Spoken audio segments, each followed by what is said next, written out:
of the mathematical concept or the model, you may simply go for Googling on the internet, and the model derivation is everywhere in, say, Wikipedia, for instance. So anyway, the more important thing than deriving the model is that the implication of the model. What is the implication here? Say, for instance, we may catch that this model is sensitive to the constant growth rate, right?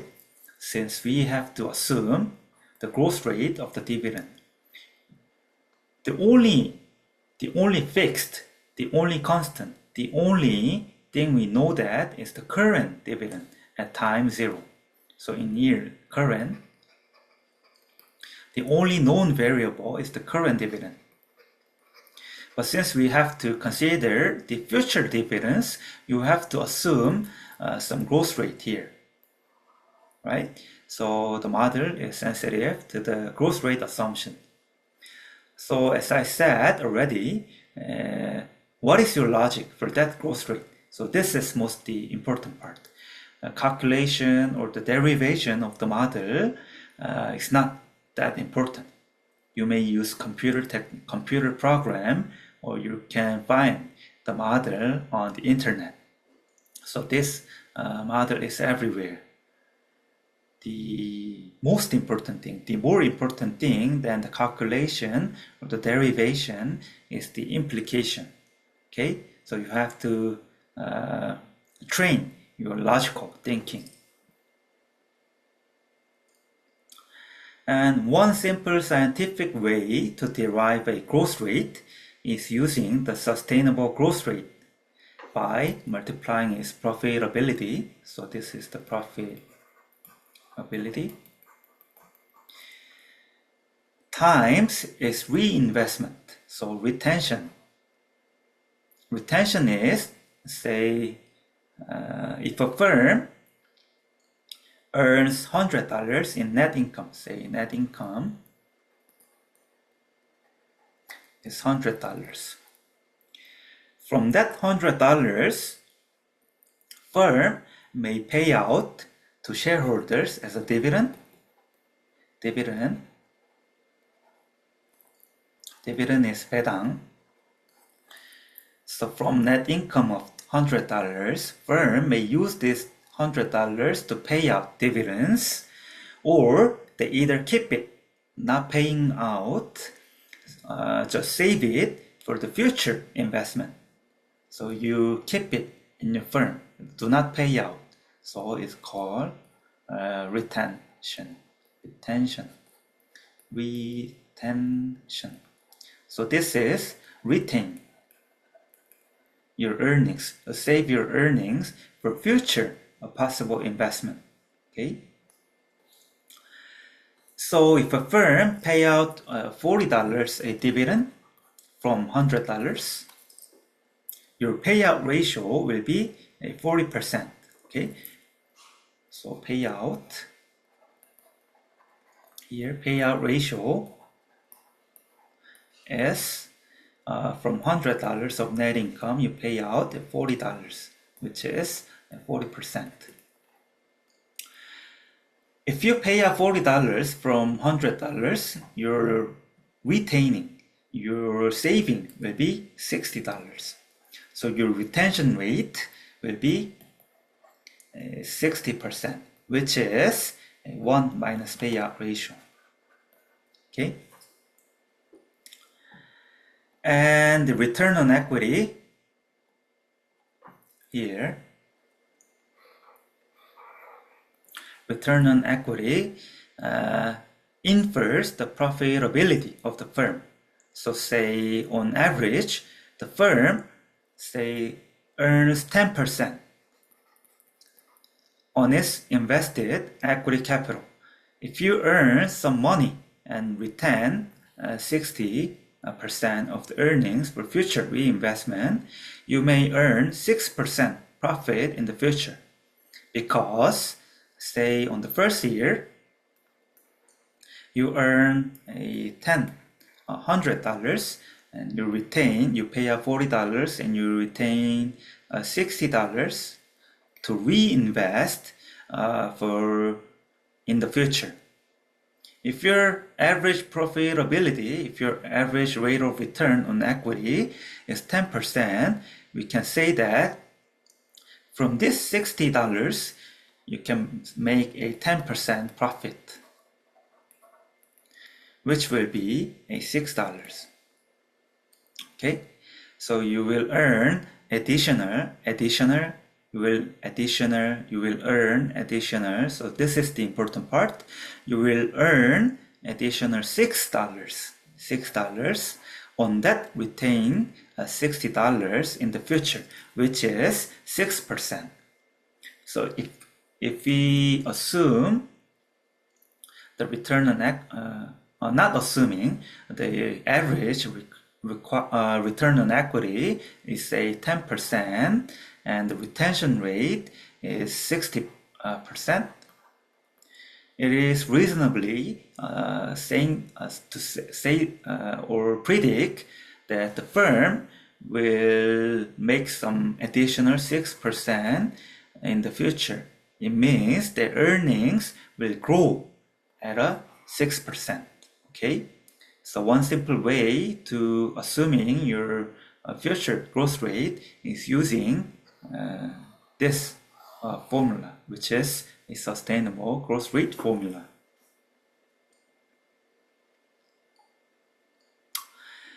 Okay, the constant dividend growth model assumes dividends grow at a constant rate, and the constant growth rate will continue for an infinite period. So the required rate of return should be greater than the infinite growth rate to apply the dividend discount model. So the dividend discount model is that the value of stock is the future dividend. The dividend in year one, dividend in the next year will be, so you are assuming this dividend will grow at a constant growth rate divided by the cost of equity minus the growth rate. Since the numerator or denominator, 분모,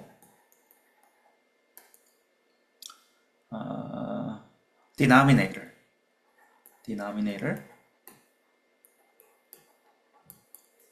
Anyway, to apply this dividend discount model, the cost of equity should be greater than the growth rate.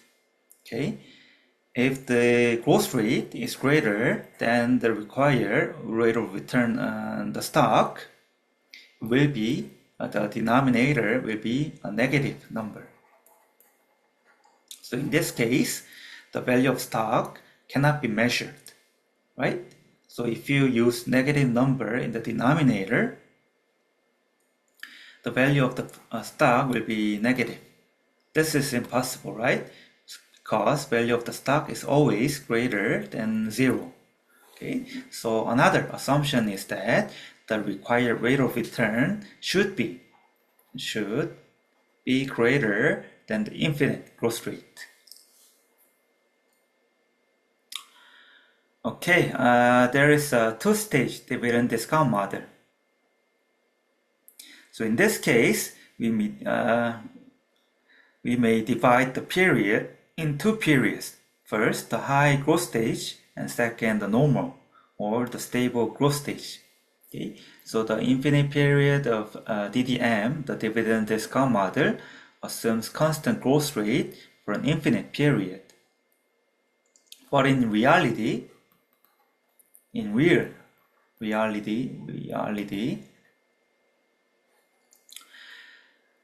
abnormally, firms, say venture companies or startup firms, abnormally grow in first years, and in this case, they usually cannot be maintained indefinitely.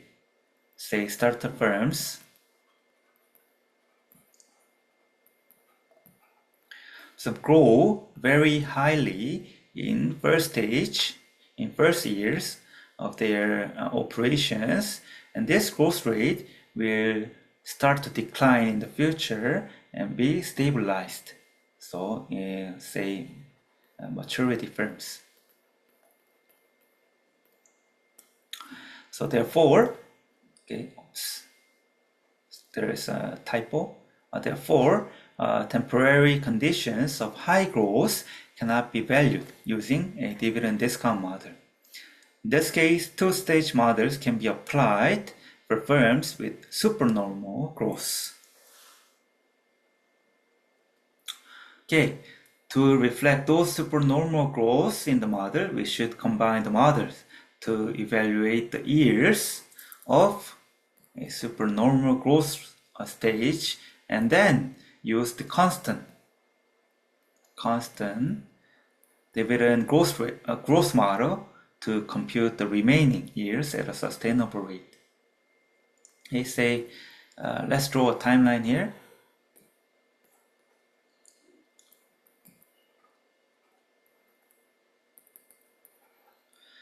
Okay, say in the first 2 years, say there is a high growth rate, say 20% here, and the growth rate will decline to 3% in the infinite period of time. In this case, you may estimate the value of the stock by adding the discounted value, the present value of the dividend at year 1 and the dividend in year 2 by dividing the numbers by 1 plus required rate of return. Plus, you use a dividend discount model, a constant dividend discount model to estimate the terminal value from year 2 to infinite. Okay, so you use a discounted cash flow, say dividend constant growth model as a future dividend divided by cost of equity minus a growth rate. So in this case, you're applying the constant growth model at time 2. Okay, this is when you're applying this model at time 0, at current. But since you have to apply this model from here, so the value of stock at time 2 is equal to the future dividend, which is the dividend at year 3 divided by R minus G. So if you apply this constant growth model, you will estimate the value at time 2. So this is the value at time 2. So once more, you have to discount it by, so this value divided by 1 plus required rate. Since this is the value at time 2, you have to divide it at time 2. Okay.